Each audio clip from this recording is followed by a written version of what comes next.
Hey Irene, is now a good time? I just wanted to say that I'm really sorry that I had to take off early so suddenly. Was the rest of the meeting okay? Did everything go well? Oh, hey there, Sally. Yeah, I think the rest of the meeting went fine. If you're really curious, though, the notes are up on the shared drive. You might want to give this a quick look over earlier when you get to the office tomorrow.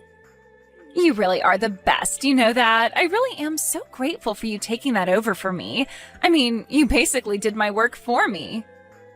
Well, I get that life can be hectic and that sometimes you need to call on others for help. But anyways, I heard that you weren't feeling well. Is everything okay? Right, well, that was the excuse that I gave. I did tell people that I wasn't feeling good so I could leave. So then you're saying that you're not really sick at all? I'm sorry, why did you leave work then? Well, that's because I wanted to leave work early, of course. Wait, what? So you just lied to get out of work today? Are you kidding me? I know, it's bad, but I just had something important that I had to get done today. I didn't have any choice. I had to go. But I knew that having to explain all that to our boss was going to take forever, so I just pretended that I wasn't feeling all that great. I see. Well, did you take care of the business that you had to leave to attend to? Yes, I did. I actually just finished right now, so I'm all done. Well, that's good at least. Okay then, I guess I'll just see you at work tomorrow then. Oh wait, that's not all I had to say to you. I actually have something that I just have to tell you. You have something you have to tell me? Well, what is it? I have to tell you about what it was that I had to leave work to take care of. The truth is that I went to the city courthouse. Well, that makes sense, I guess. The best time to go get stuff done there is probably during the weekend while everyone's at work. That's right. And the thing is that the reason I had to go was because I had to sign papers to officiate my wedding. I wanted to get it all done so that they could be processed by tonight. I just couldn't wait any longer, and I really wanted to do this right now. Hold on a second. You were at the courthouse to sign wedding papers? Is that right? Exactly. The reason why I had to leave work early was so that I could get married. Oh my gosh, I had no idea that you were even engaged. This is amazing news. Congratulations. Is that what you wanted to tell me, that you had gotten married? Yeah, that's what I wanted to tell you. After all, I know that I've come to you with a lot of problems and things that I want to discuss, so I just wanted you to know this. I see. So I take it that you must have married that man that you're always talking to me about then, right? Yeah, he finally decided to propose to me, and I just couldn't wait, so I wanted to go to the courthouse and do our civil ceremony right away. Not only that, but it's also my man's birthday, so it was the perfect day to do this. Hold on a second. So you got married today, which is also your husband's birthday? Are you surprised? I knew that you would be. After all, your husband's birthday is today as well, right? Wow, you sure do have a head for some dates. I didn't even know that you knew anything about my husband. Well, it's not hard to know all that when my husband and your husband are the same person. Wait, what? I don't get it. What do you mean by that? You still haven't figured it out yet, have you? I'm telling you that the man I was always going to ask you advice about, the man who I am now married to, is none other than your husband. Wait, I'm still not following here. Seriously, what are you talking about? Let me put this simply for you. Your husband and I were having an affair behind your back. It's pretty funny when you think about it. But whenever I've talked about my boyfriend, the nights we've spent together, the trips we've gone on, everything was always about things I was doing with and to your husband. But now that you know the truth, I really just can't help but laugh. It really is so funny that it took me telling you for you to figure it out. You can't be serious, right? Are you really having an affair with my husband? I have said pretty much that in at least 3 different ways now. But you know, affair makes it sound so dirty. The truth is that Jerry and I love each other, and now I'm his wife. Wait a second. So you're telling me that you went to the court to get married today, and the man who signed those papers as your husband was my husband, Jerry? That's exactly what I'm saying. Are you finally starting to put it all together now? But that can't be. I mean, Jerry and I aren't even divorced, unless you're also telling me... That's right, you've already been divorced, and you didn't even know. He did it 3 days ago. You mean that Jerry divorced me 3 days ago? But I don't remember ever signing or agreeing to anything at all. I don't get it. Oh, you don't need to worry about that. You see, your husband asked me to look at examples of your handwriting, and so I just forged your signature. And then Jerry and I went to the courthouse together to submit those papers. But that's illegal. Sally, you're admitting to a crime right now. You realize that, right? A crime? What are you talking about? I don't get how anything that helps two star-crossed lovers like us marry each other could ever be a crime. We were only doing what we had to do before we could get married, you see? I don't know what to say right now. Well, I certainly hope that you're not going to try and put up a fight about this. It's too late anyways. What's done is done. But, I mean, to think that Jerry would actually cheat on me with you? Well, he didn't cheat on you. He was only sleeping with his future wife before I became his wife. So I think you need to realize that he is all mine and no one wants you. You two are divorced now, and you're nothing to him. So I want you to pack up your things so that you can leave your house and make room for me. I'm sorry, you're telling me to move out of my own house? Well, no duh. I know that you and Jerry live together in that huge place, right? That house has got to be at least $1 million. I told Jerry that I want to live there with him. I've already started packing my bags. The only thing that's left is for you to move out. And once I move in, I'm finally going to quit my job and become a housewife. Is that really your plan? You're going to quit just like that? Have you even told anyone from the office that's what you're doing? I was actually going to tell the people who needed to know after I finished talking with you. But I just needed to make sure that you knew this had all already happened and that there would be no point in fighting it. So after work, why don't you just go home, pack up your things, and get out of my husband's life? Anyways, Jerry and I have a little dinner date to celebrate our getting married. I've got to go now. Wait, what? You can't just say all of that and then just run off without any further explanation. That's crazy. Jerry, what in the world is going on right now, huh? Did you seriously divorce me and get married to another woman? You realize that we were still in the middle of working a lot of things out, weren't we? Well, I figured that this was just the easier way to do things. Besides, I didn't think you'd go along with the divorce if I brought it up. That's because I only found out that you were cheating on me a week ago. We were still in the middle of talking about what we were going to do. But I guess you already know what you wanted to do since you went and got us divorced. What in the world were you thinking doing that, huh? Well, I thought that it was the only way I'd be able to marry Sally. Don't you get it? I mean, did you really think that I would choose staying with you when I have a young pretty thing like Sally waiting for me instead? Why would I do that to myself? I tried explaining that I wanted to end things, but you just weren't having it. You really have some nerve, do you know that? Well, you can only blame yourself. I told you about how I wanted to marry a woman who was a housewife. You were the one who said that you wanted to keep working and you didn't want to be cooped up in the house. And just how do you think we're supposed to pay off our mortgage with a single income? Don't you realize that we can't afford me to quit my job and stay at home? I mean, you certainly don't make enough to keep up with all the payments on different things that we have to make. Why would you just go and do this? Oh, don't worry about the mortgage. I already paid it all off. That was around the time when I asked you if you wanted to quit your job and become a housewife instead. You really think that that was the only reason we had to worry about money? I know how much of a big spender you are. There is just no way we could ever afford me to quit my job. See, there you go again. Not listening to me. I'm telling you that you can quit your job and let me take care of you. And you're just shooting me down right away without even thinking about it. So like I said, you really have no one to blame but yourself for this one. How can I feel that you really love me if this is the way that you're acting? What does any of this have to do with how I love you?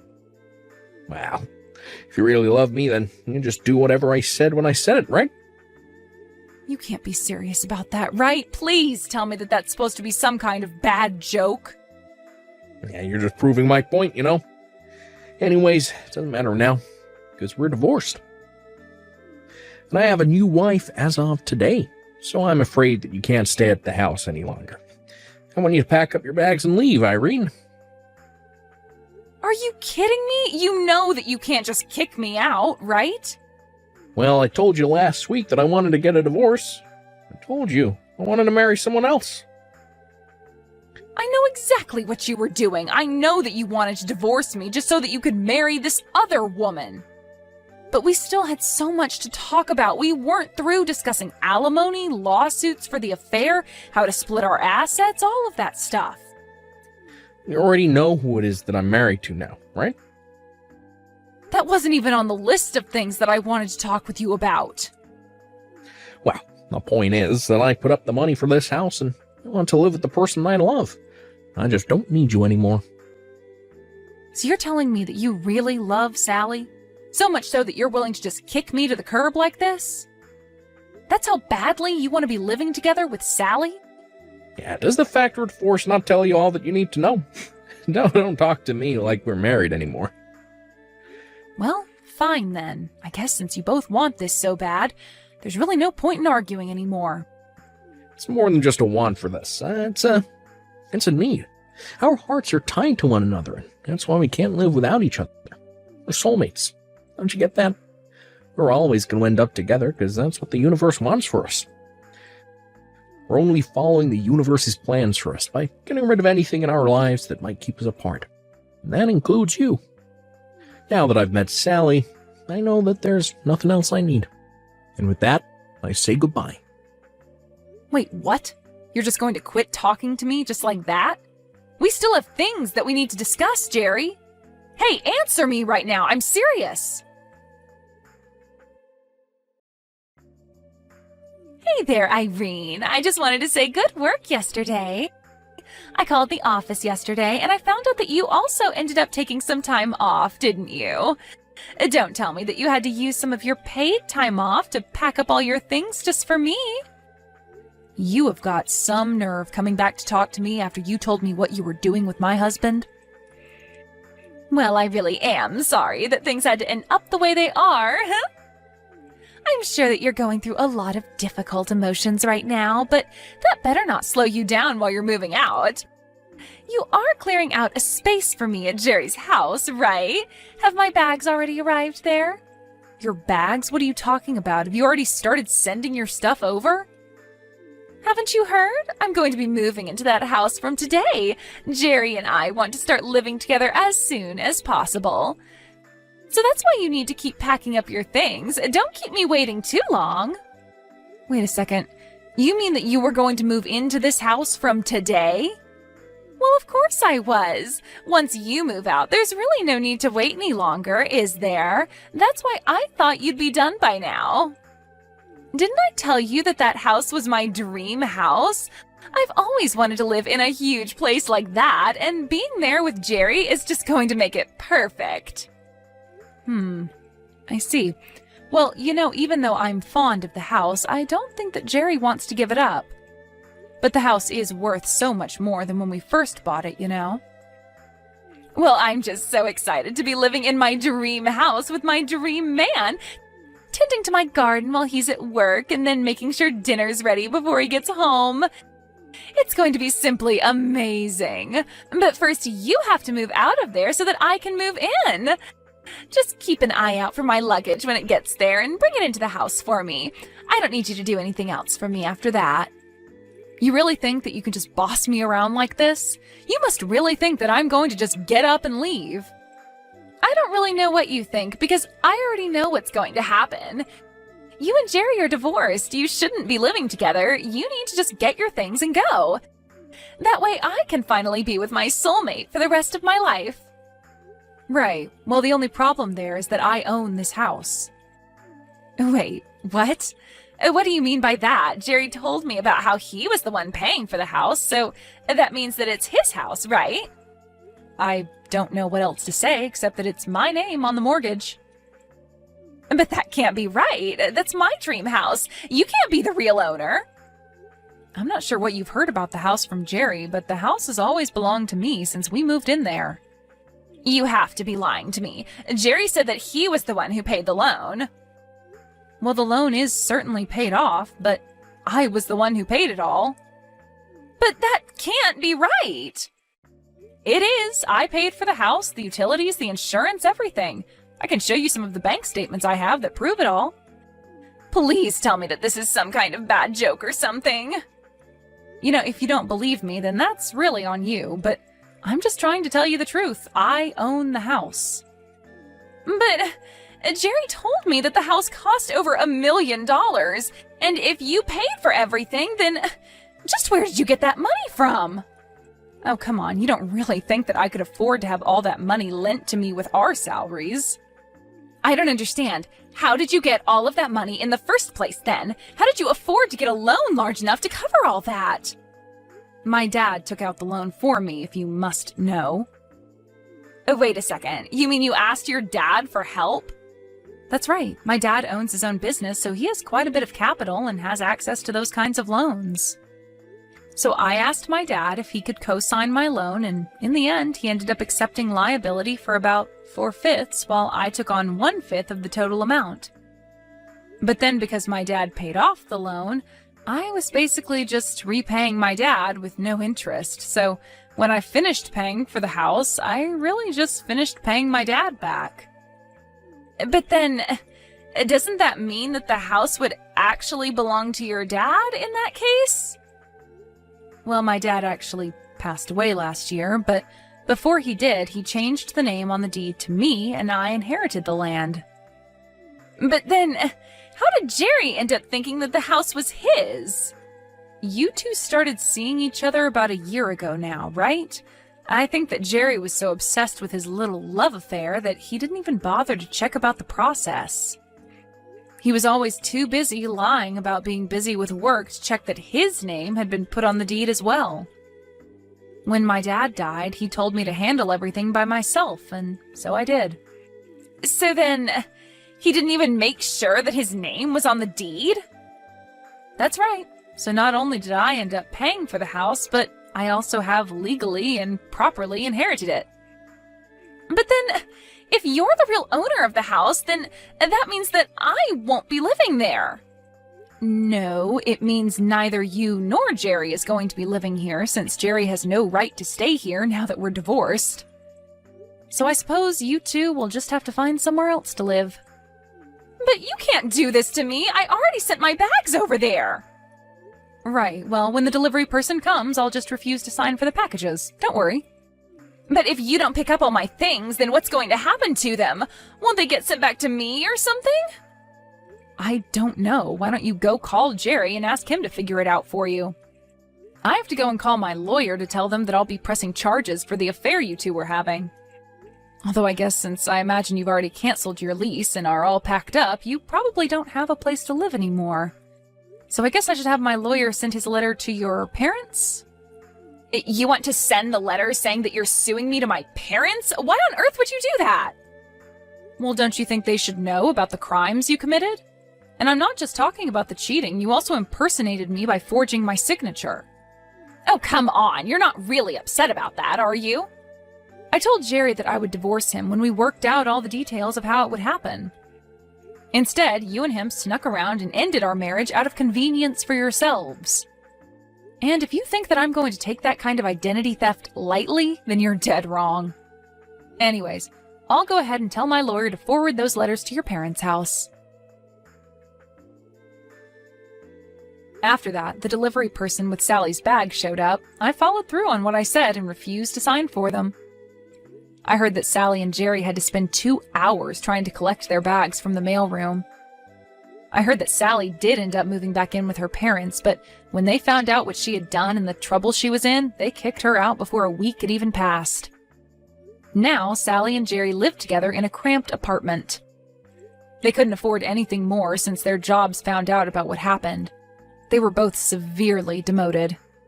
The day Jerry moved out of my house, I took some of my dad's favorite snacks and went to go visit his grave, where I told him all about what happened to me.